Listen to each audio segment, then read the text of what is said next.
Right, because we do not have time, I'll just ask a question this morning. The national anthem says, "The labor of our heroes past shall never be in vain." When you look at our democracy today, was it worth Abiola dying for? Yes, so good morning, good afternoon, my people, wherever you're watching this video. You are highly welcome. Please, if this is your first time, please don't forget to subscribe and turn on your bell icon for more updates. Yes, I just have those two questions to ask you guys before I play this video.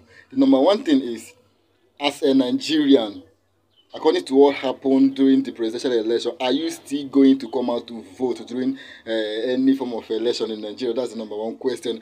And then again, what did you think about the recent election, the presidential election? What did you think?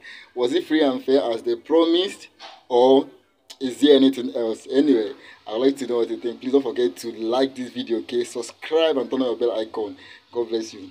It is very common in this our country that on Democracy Day, you see leaders coming out to give very beautiful speeches.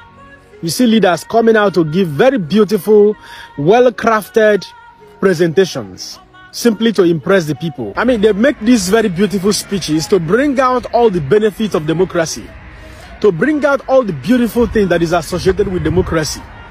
But one question we keep asking that is begging for an answer is this: why is it always so easy for us in Nigeria to do the wrong thing and then come out again to come and preach the gospel to the people, to come and preach the gospel of change, to come and preach the gospel of peace, to come and preach the gospel of good lifestyle, to come and preach the gospel of being a role model to people? But when it matters for us to prove to the public that we are role models, nobody cares. That is the true definition of hypocrisy in this country. The last election that was conducted, a lot of Nigerians were mature enough to see how it played out. How people were suppressed. People who were supposed to talk, they didn't talk. Some of them kept quiet. Pastors, prophets, imam, notable politicians, some of them kept quiet, even up till this time. And then today, being the Democracy Day, they are coming out to preach to us, to tell us about the dividends, the beautiful characteristics of democracy. That is not the type of democracy I want to have.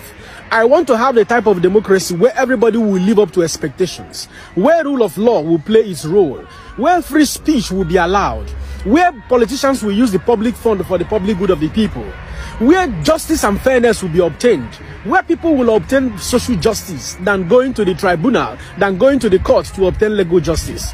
Well, I have no more to say, but I pray that Nigeria will succeed. Listen to what Arise Television crew members and the Happy Democracy Day, Nigerians. The first Democracy Day speech made by the President, Bola Ahmed Tinubu, and he addressed a number of things, obviously highlighting the sacrifices of heroes of democracy's past.